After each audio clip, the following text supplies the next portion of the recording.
This episode of the HP Outdoors Waterfowl Podcast is driven by Cornerstone Gun Dog Academy. CGA is the world's most comprehensive online gun dog training resource. They've got over 160 instructional videos that includes everything you need to take your 7-week-old puppy to a finished gun dog. Visit cornerstonegundogacademy.com to sign up for their free preview module and begin your training journey today. Cornerstone Gun Dog Academy, the most advanced gun dog training resource on the web. You are listening to the HP Outdoors Waterfowl Podcast, episode 165.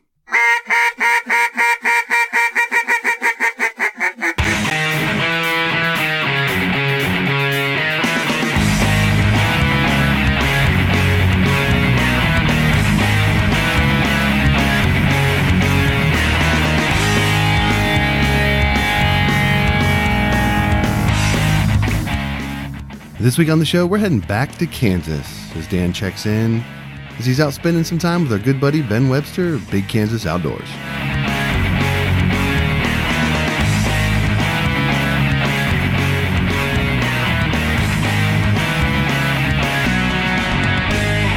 All right, welcome to episode 165 of the HP Outdoors Waterfowl Podcast, where your on-demand audio source for all things waterfowl and waterfowl hunting.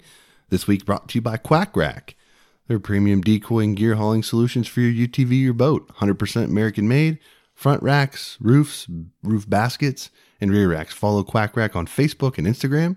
Check them out at their hashtag at Haul More, Shoot More, or visit quackrack.com today.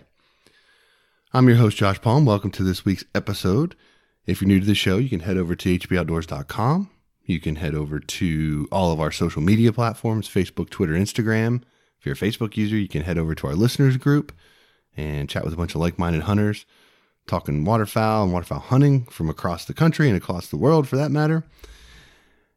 And we encourage you to head over to iTunes, Spotify, Stitcher, anywhere you can find quality podcast content. We encourage you to head there and check out all of the past episodes.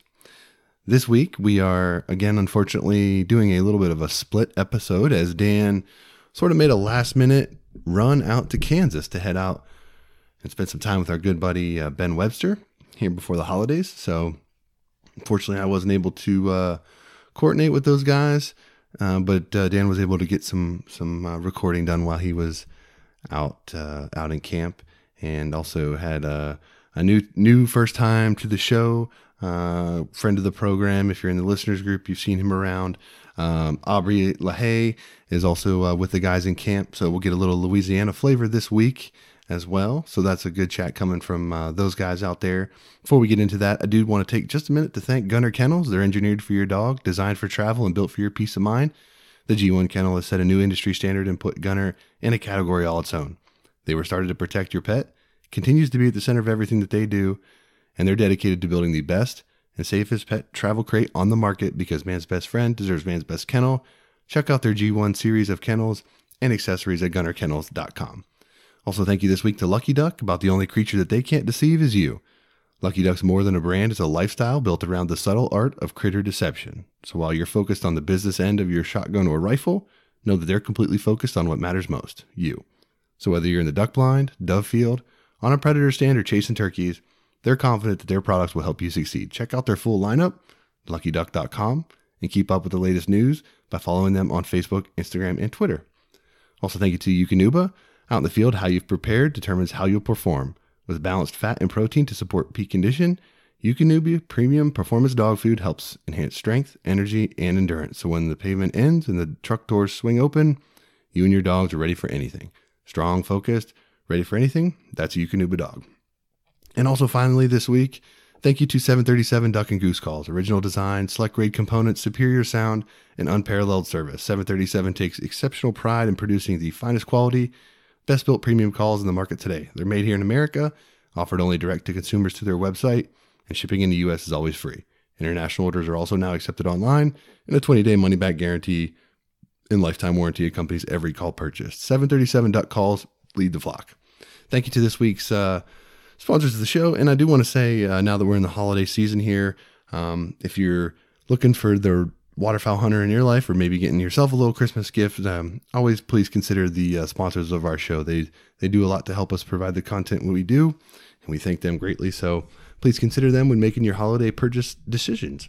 And on that end, this might be possibly the last episode before Christmas. So if we don't, have another episode, I do want to just take a minute on behalf of Dan and myself and just all of the HP family here. Want to wish you and your family a very happy holidays, however you may celebrate it. We wish you guys nothing but the best, and hopefully you get some time to get away from work or whatever it is and spend some time with your family, or get outside and get outdoors and do the things that you love this time of year. So from all of our family here at the HP community, happy holidays to everyone out there, and enjoy this time of year. All right, let's go ahead and transition here. We're going to head over to Dan out in Kansas as he sits down with Ben Webster, Big Kansas Outdoors, and Aubrey LaHaye as they talk a little bit about everything. They talk, waterfowl updates from sort of their perspective areas, Louisiana, Pennsylvania, Kansas, what they're hearing kind of going around the country. You'll get your first intro to Aubrey, as it's his first time on the show, so you'll get a little extra Louisiana flavor in this week as well. So without further ado, I'll hand it over to those guys out in Kansas, and let Dan take the wheel.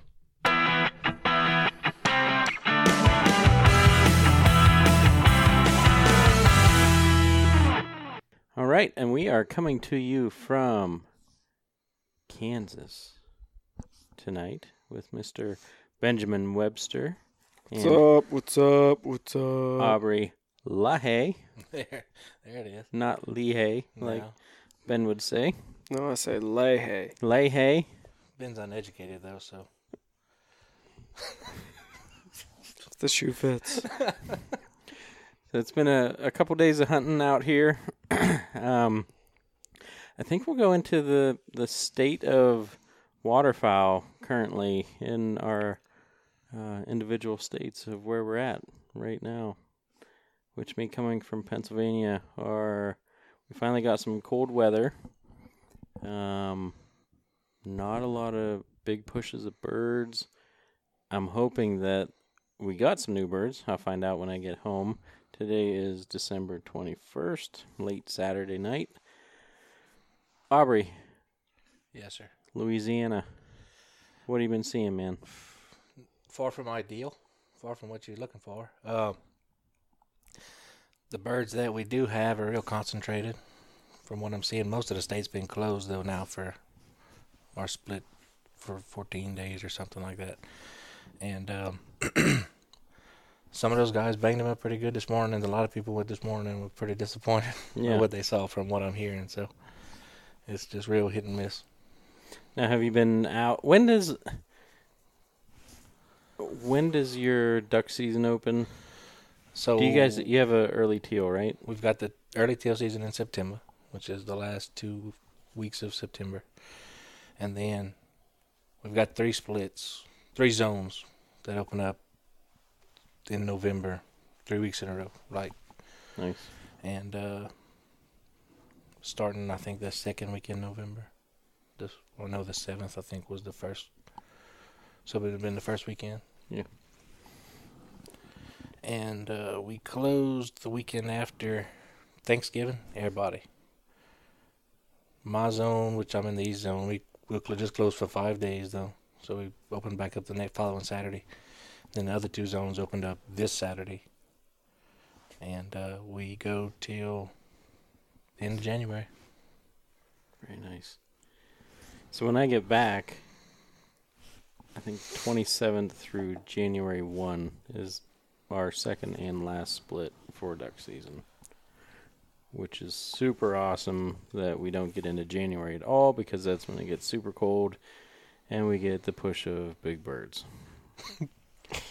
every year. Super awesome. Every year. No, it is. No, it'll go out January 1 and we'll get geese and, our divers, and you start seeing pintails flying around and like just super cool birds that you want to shoot all year round, and you don't get to hunt them. So, Ben, what are you seeing, my man? You guys we're hunting in 50 and almost 60 degree weather out here.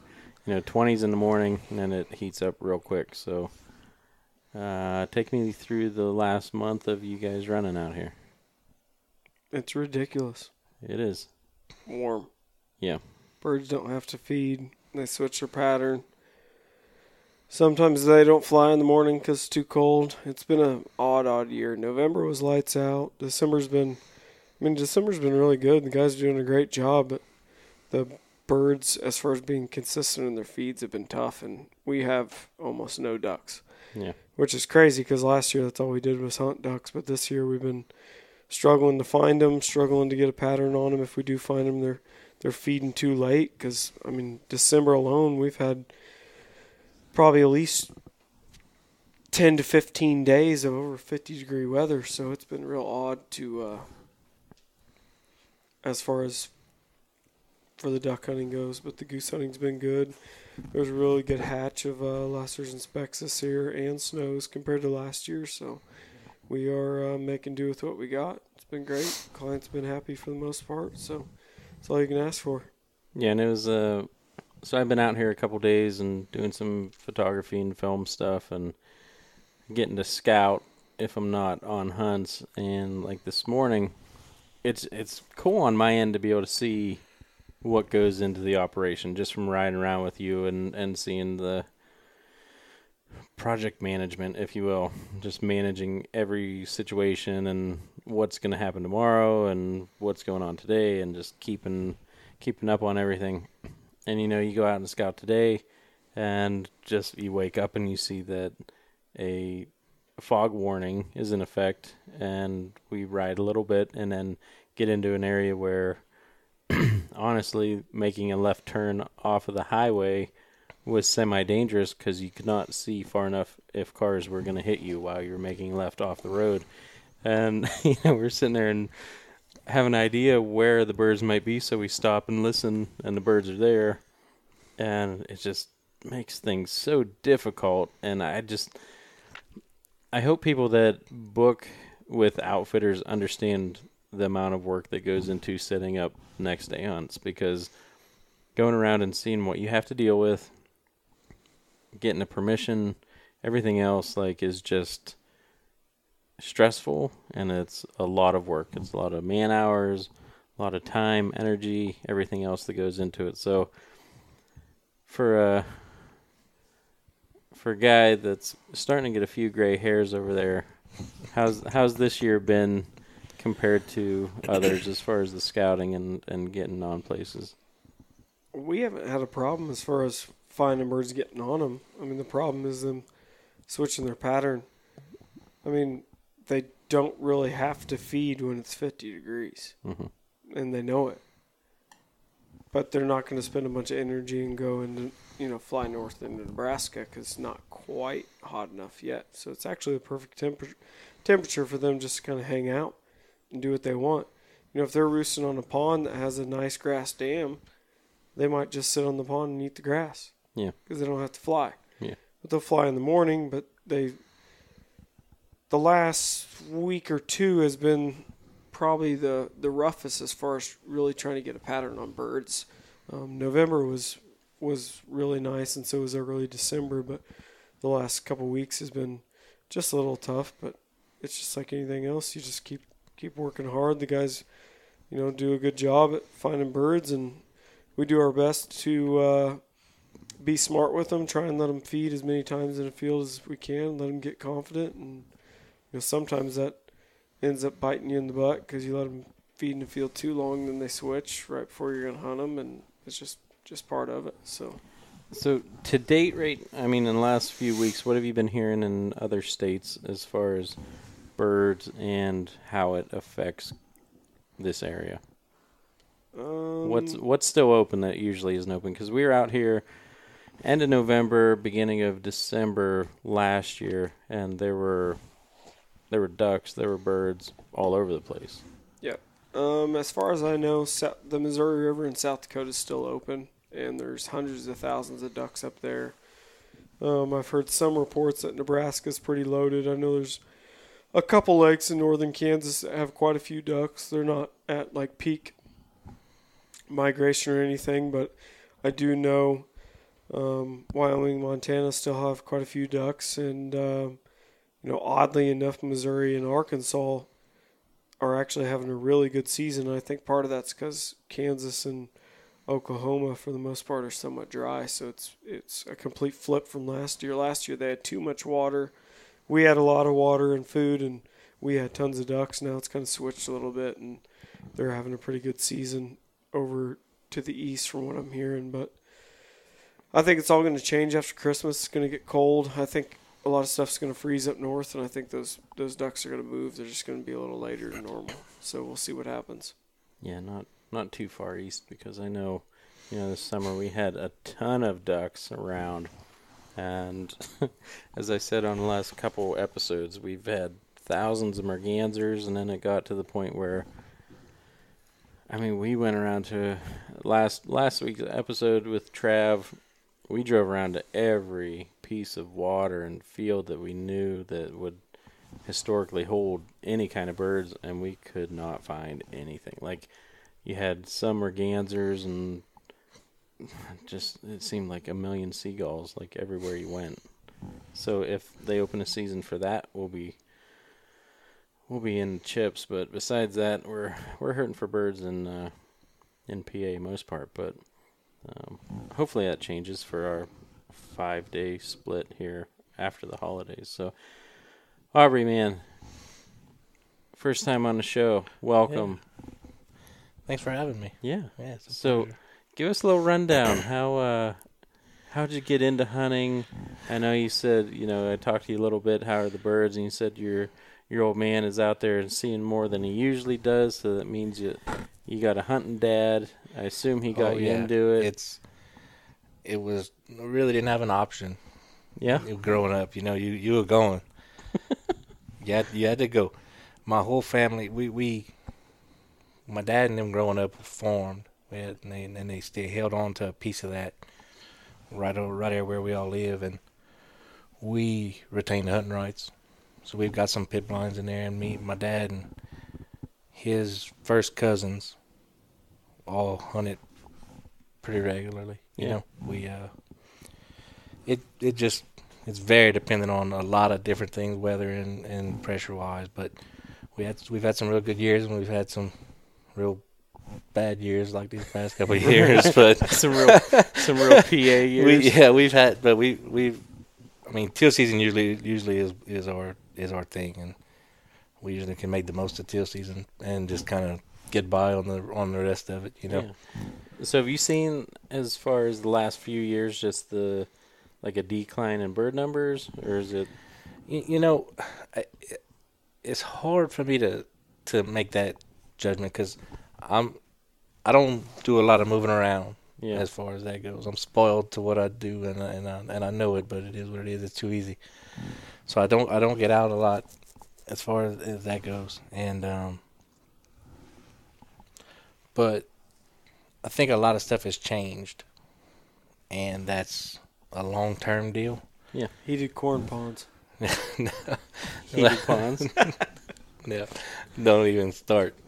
No, just the way things are done, foreman-wise, and then the cities are expanding and all of that. It's just, and it changes everything. It changes the way the birds move and where they go and where they pass, and the pressure, man.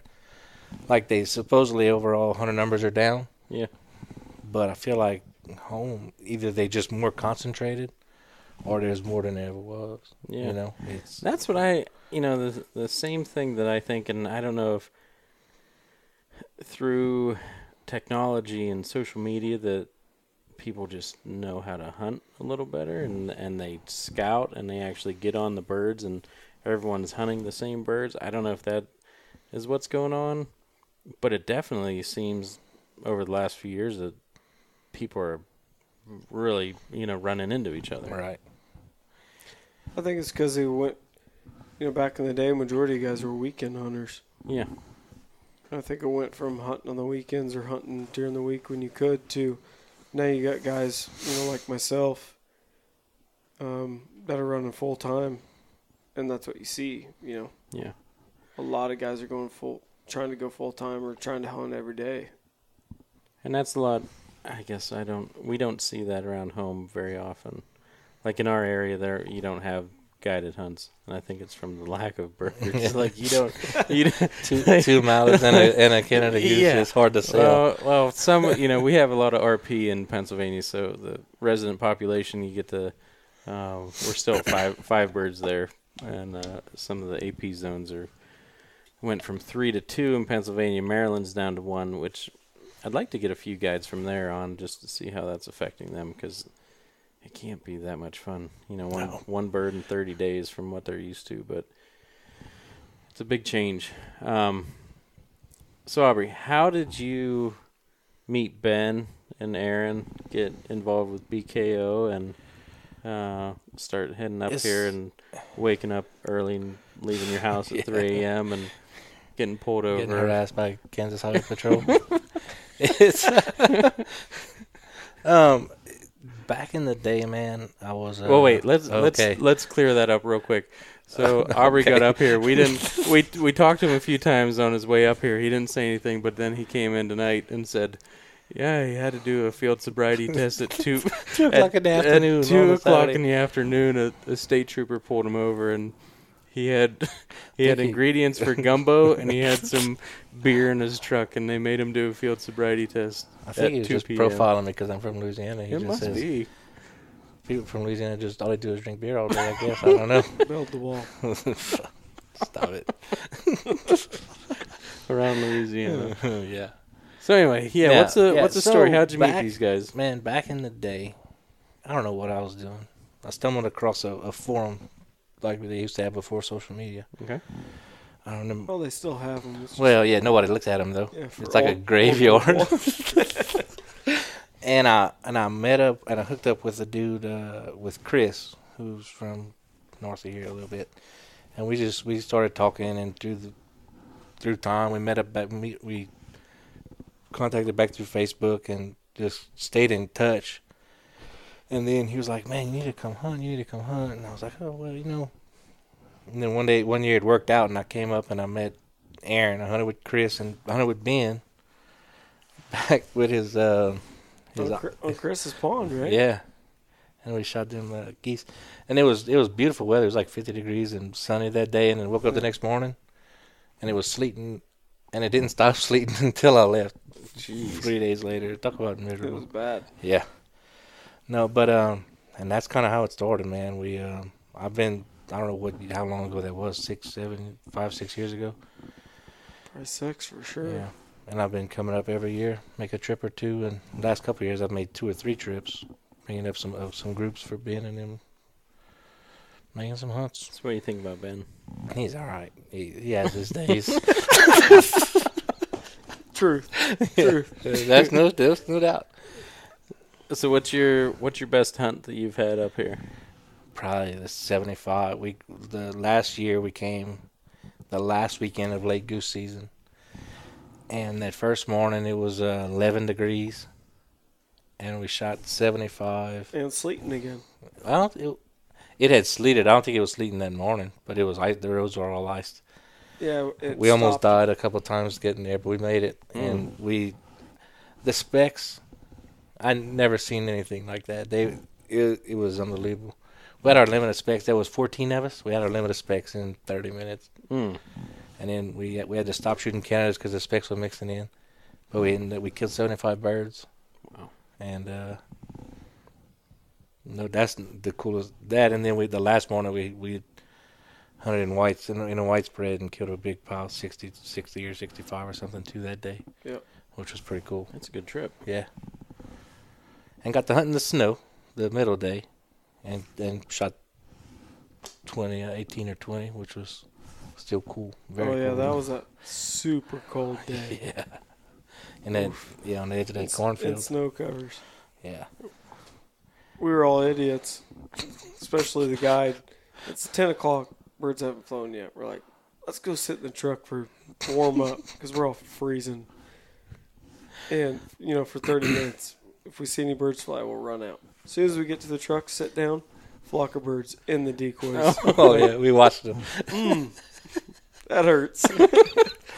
And so but then we didn't see anything flying for a long time.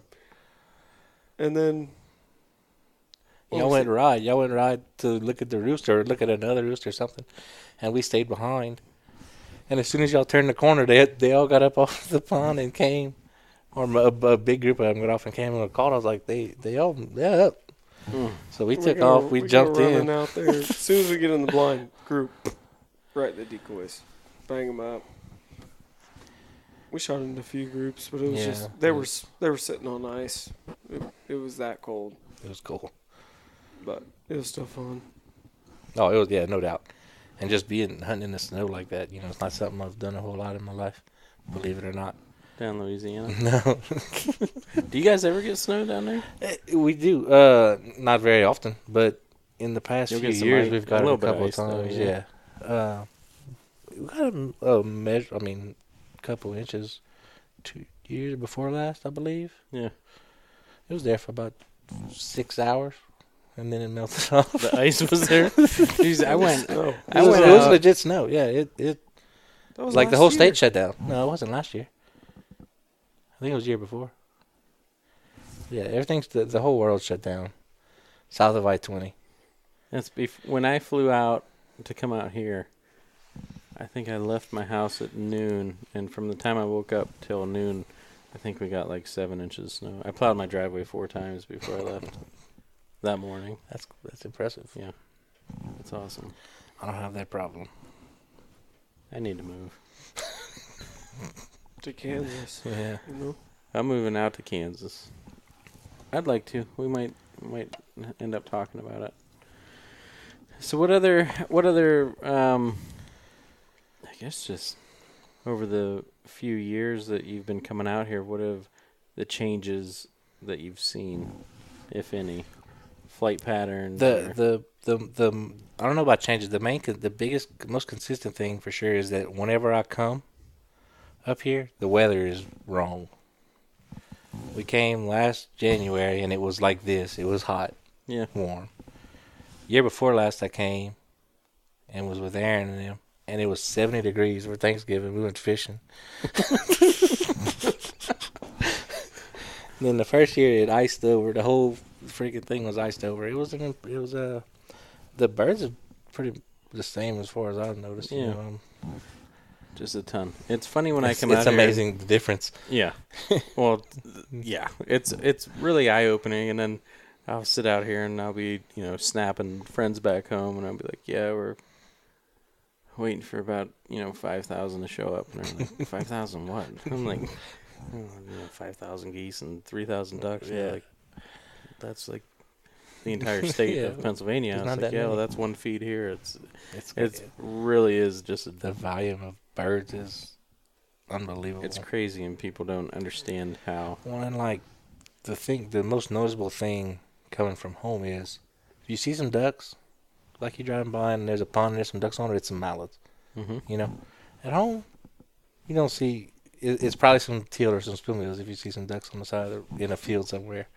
There's you don't see mallards like that. What's your thought on spoonies? Oh, shoot, every one of them. Every one of them? Oh, yeah. You got some good recipes for them? Cook them the same as everything else. He's got some good decoys. What? Good decoys. Yeah, Ben was nice enough to send me one full of water. That's what he says. He said, hey, I'm sending you a surprise. I was like, oh, good. Open the box. The freaking bottom of the box was wet from the water that came out of the decoy. From a spoonbill drake decoy. I went through a bunch of old decoys and was selling just a bunch of mixed, just stranglers that get left without weights, Yeah. Just old decoys. There's one spoonbill, half full of water. Boxed it up, shipped it to him. Did you glue it up at all, or you just shipped the water? Shipped it, water and all. Send it. Put it in one of the priority boxes. USPS priority. They don't even. That's no questions. Send it. If it fits, it ships. If it fits, it ships. It's a good friend. You killed some all over it already, huh? Or did she sink? No, it's kind of against the levee where it won't sink, but we killed a spoonbill over it. So, do any companies make spoony decoys? What? Not many. Higdon, GHG, and Game Winner or something. The Academy brand does. and then Spoonzilla. I of course, tried there's to get Spoonzilla. Will Ruff from Dakota to make some, but he wouldn't do I it. keep waiting. I'm gonna buy some if he makes some. What's your Maybe spoonie he'll spread hear look this. like? I've got 2 dozen Higdon that I bought this year, and they are awesome. They look awesome. Yeah. And then some old stragglers of some I bought, some You greenhead know, gears. You know the what old you ones. need? Some full bodies. Hey, all they gotta do is make them. I have a problem. I'm gonna buy some freaking decoys. I got a Spoonzilla. I got those. That's all I'm missing is some full bodies or some Dakotas. Something. Every time I see spoonies around home, I get a flat tire. I don't know what it is. I swear to God. Really? We get them in the spring, and I'll just drive around to different potholes, and Take pictures. Yeah, and I get flat They flat pretty. tires Man. every They get time. pretty. Them drakes are pretty in the spring. They are. They look real nice. We'll But shoot I- them in January. We get it. We can kill a good, nice. You ever shoot stud blue wings Yeah. in January? I'm starting to see some pictures. I'm not killing any, but I'm starting to see some pictures of some pretty nice ones being killed, going around. That's crazy. So Ben, over the last few years, what have you seen as far as pressure in the area? I don't know if the pressure's gotten more, but outfitters are getting more prevalent. Just like myself. And granted, I know outfitters are a problem for all the locals and the freelancers, and we do our best to accommodate them. If they want to tag along, they're more than welcome to. But I do know if it's it's not me, it's someone else. So it kind of is what it is. I feel bad. Then again, I'm trying to make a living doing what I love, and I feel like I'm pretty good at it. I do my best to keep my clients happy, and I know all my landowners are happy, and we take care of them. So it kind of is what it is. But as far as pressure, I don't know that's really any worse. It's definitely not getting better by any means, but Yeah. Every year we just get stronger because we learn the area a little better. We build relationships with new farmers and make the relationships that we have even stronger. So Yeah. it just is what it is. Every year in Kansas is a little different because it's all weather dependent and water dependent. Yeah. Last year we had a ton of water and flooded crops. This year we're bone dry, believe it or not. So Well, that's the crazy thing, too, weird. because we got out here last year, November 29th. It was my 35th birthday. Our first hunt was in flooded beans. Bean fields had 2 feet of water in them, and that's what we were hunting. We had floaters out in the middle of a freaking field. And this year, hunting some cornfields that you said were so dried up that the ears of corn are literally falling off the stalks, and Yep. they aren't able to harvest it because you haven't had rain in 3 months. So that has to be super stressful. And is this a year that you haven't, I guess, how hard is it when birds get stale or are kind of in the same area? And that's a ton dealing with the weather, right? So if stuff freezes up north, you get pushes new birds. They're not sure where they're going. You let them rest a few days, you hunt them, and the pressure is really low. But if they're kind of in the area for the same time, then it has to get difficult, and you have to be able to change and adapt to killing some of the same birds. But I'm sure that they swap in and out as far as. Yeah, I mean, you try to do your best. Like I said, let them get comfortable in the field for as long as possible if you can. Yeah. And then we try to do things a little differently from other guys. I'm not gonna, Yeah. say what we do, Don't say what you say, but but I got a great team of guys. Some of these guys have been with me since we started. Some of them are with me from Canada all the way till we're done, and they're coming back next year, and it means a lot. They do a great job, and I know the clients are super happy with them, so that makes a huge difference as well. But as far as birds go, the most difficult part I have on a year like this where we don't really have any ducks is everybody wants to shoot ducks. Right. And I don't blame them. Like, I want to shoot ducks too. But the nice thing about Kansas is if we don't have ducks, at least we have little geese and specks. Yeah. So at least you're pulling the trigger on something. And then, John does a phenomenal job with the upland side of things Dude, too. he's crushing the upland. Yeah, the upland hatch has been phenomenal. The last 3 or 4 years, it just is growing. Yeah. That drought we had 5 or 6 years ago really hurt. We had a drought for 2 or 3 years in a row, and it really decimated the population. And ever since then, it's really picked up, especially the quail population. It's been fun. Yeah, and seeing, because since I've been out here, I've been out with a couple different guides, and that has to be a stressor on you as well, just knowing you put your name and your business on these guides to make sure that they're representing you in the right way, and no matter how a hunt goes, they have to be able to deal with the clients in the field and make sure everything goes right. So, to have the team that you have, and when everyone's laughing for 5 or 6 hours when they're out in the field, if it takes that long, then that has to feel pretty good as the owner of the company. Oh yeah, very blessed. And Great. I think everybody that comes through camp, will say that top-notch guys. Yeah, I mean, No doubt. They work their butts off. I couldn't Have imagine. fun. I couldn't imagine being in Make your it fun. position and just swapping guys out like year after year and not knowing Yeah. what you're getting.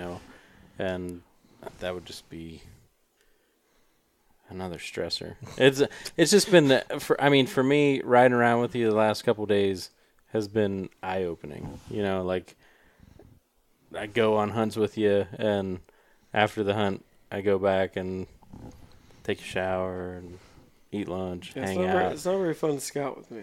Dude, well, it's. I mean, Imagine. it's. I'm on the phone. You are, and probably it's the whole time. it's a constant connect and making sure everyone's doing what they're doing and figuring out a plan for the next day or the day after, and just intense, man. It's I know that the average waterfowl hunter has no idea what guides go through. No. And I'm to the point where if you go to a good guide and you have a bad hunt, you better just chalk it up as they did their best.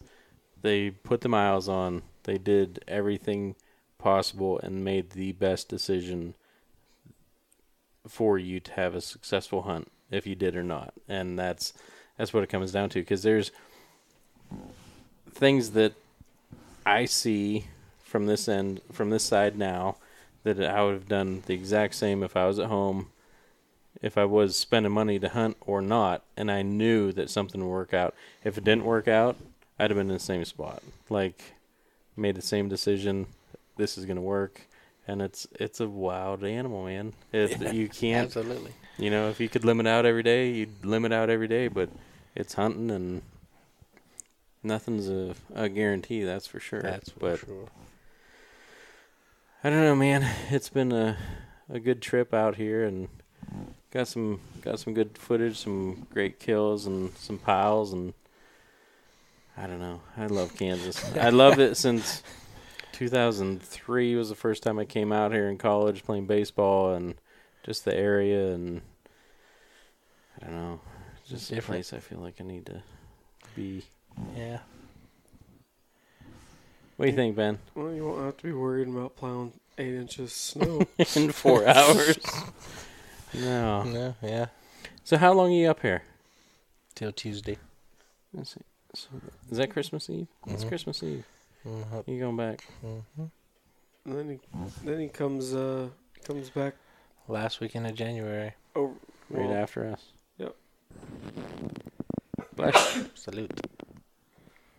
something nasty when I just sneeze. Gesundheit. Oh, you're gross. But yeah, coming back the last weekend in January. Yeah, you guys are here, what, Dan, the 22nd through the 24th?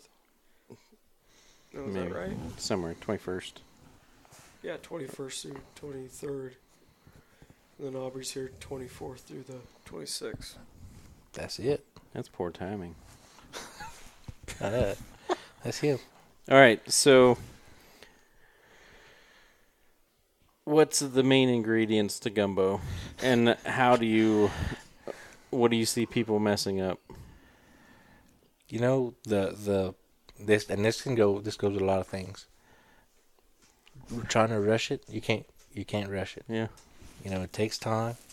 You gotta let it cook. You gotta let it break down to make it to thicken up. You know. Yeah.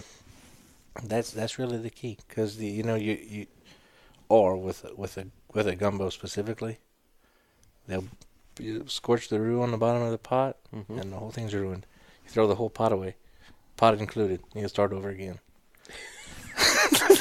You throw the whole pot away? Well, it just depends how bad it is. If you can't scrape it off, it's gone. It'll get in there and just ruin. So how do you make your roux? Oh, I don't make my roux. Some people hang up on that, but in my hometown, there's a guy, and he's a little older than me now, but his grandfather started, and they make it and jar it and sell it, carries roux in Bill Platt, and we buy it. That's what I buy exclusively. That's what we all use, and it's the ticket. So what do you put in your gumbo? The basics: roux, onions, bell pepper, celery. Some people put a little parsley. You know, it is what it is. And then chicken and sausage. That's what we fed them guys over there tonight.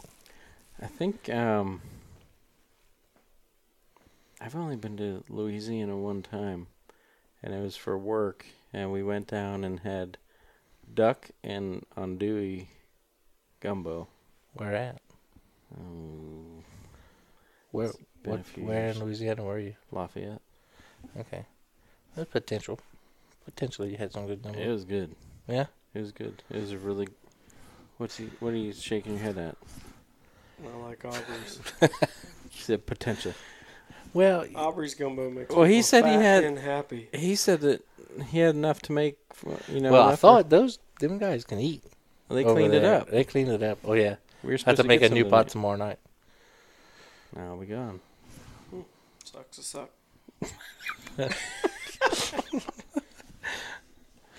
So what do we got going tomorrow? We got a duck feed tomorrow.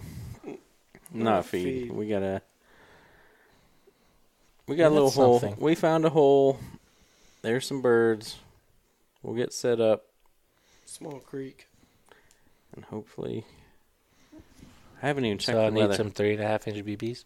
Yes. Okay, good. No. I've got some. You need a modified choke and like number 9s. Have any T-shot? Yes, and I've got a turkey choke. Should I bring No. it?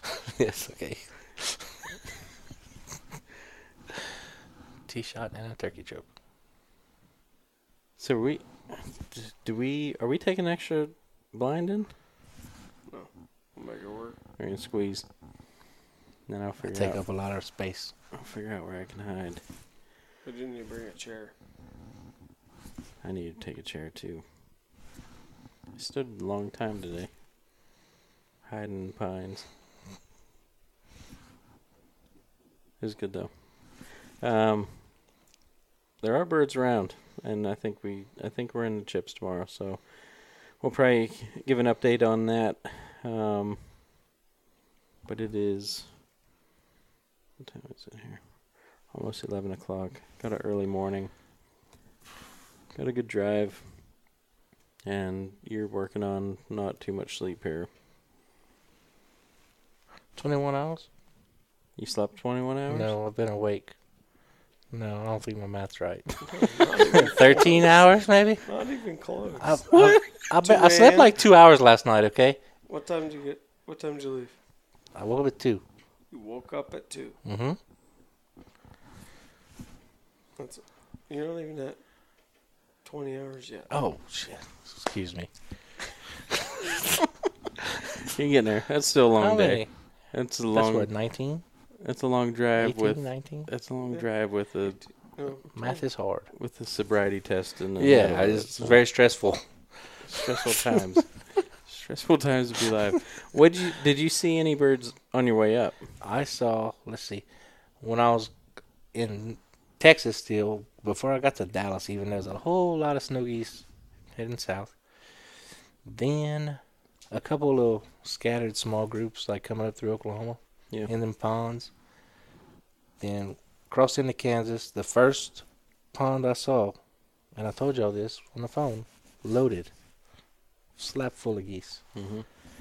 Other than that, not a whole lot. What were they doing? Goosing around? They're being geese. Doing goose stuff. What do you know about geese? Not much. I know what they look like, though. Was your first goose hunt on that pond when we met? No. We shoot geese. There's geese in Louisiana, believe it or not. Not little geese. Not little geese, no. Oh, yeah, that, yes. Actually, I killed one day at home. What's the statute of limitations, you think, on that? We cannot go there. It's 5 years. Oh, no, yeah, I'm good. I was little. Not mostly 7. I'm still good. I'm pretty old now. 27. There you go. Yeah. So, yeah, I saw one day. I don't know if it was a pet, but he was flying around. I was hunting. I was like, that's a goose. I killed it. So, that wasn't my first one, but it was my second.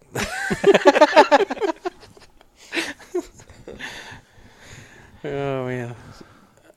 Ben, does Otis have the go-ahead again tomorrow? Yes. Nice. He's ready to go.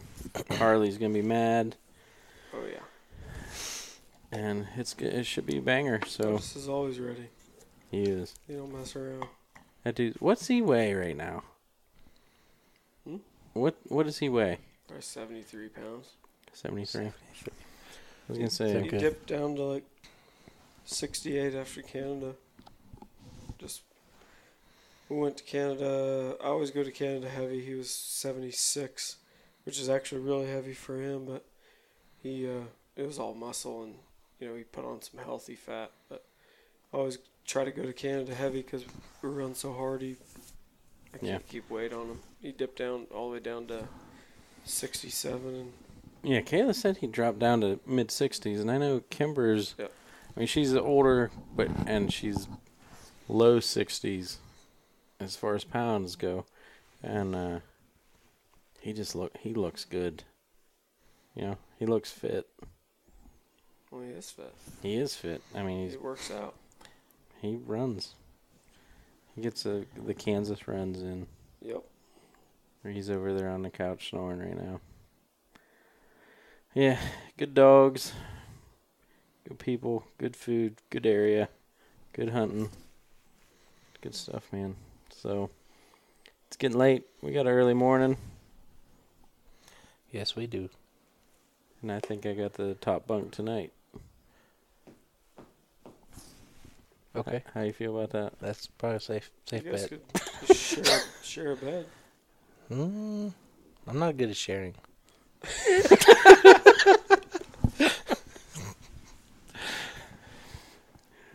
All right, last question.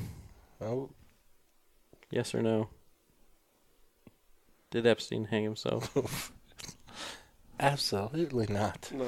There you go. All right. No way. And on that, on that note, we are out, and we'll give an update next week, and see how it all goes. Sounds good. All right, fellas. Thanks for the time. Absolutely. See ya.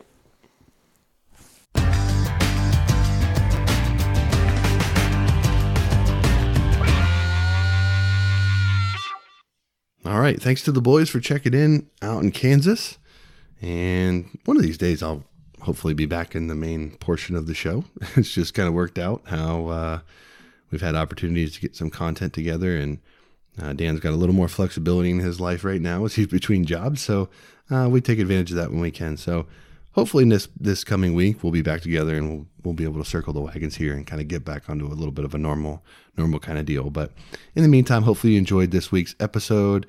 And that's going to do it for this week, honestly. So before we check out, just want to take a minute again to thank Quack Rack, Gunner Kennels, Lucky Duck, Yukonuba, 737 Duck and Goose Calls, and Cornerstone Gun Dog Academy, the world's most comprehensive online gun dog training resource. They've got over 160 instructional videos that includes everything you need to take your 7-week-old puppy to a finished gun dog. Visit cornerstonegundogacademy.com to sign up for their free preview module and begin your training journey today. Cornerstone Gun Dog Academy, the most advanced gun dog training resource on the web. All right, that does it for episode 165. Hopefully you enjoyed the check-in from Kansas, and it gets you your fix here as we head into the holiday season. If you're new to the show, please head over to iTunes, check out all of our past episodes, and while you're there, leave us a 5-star rating and review. Those are the best ways to help other like-minded hunters just like you find our show. That's going to do it for this week. Again, Merry Christmas, Happy Holidays to everyone out there, and until next time, for Dan, I'm Josh. Take care.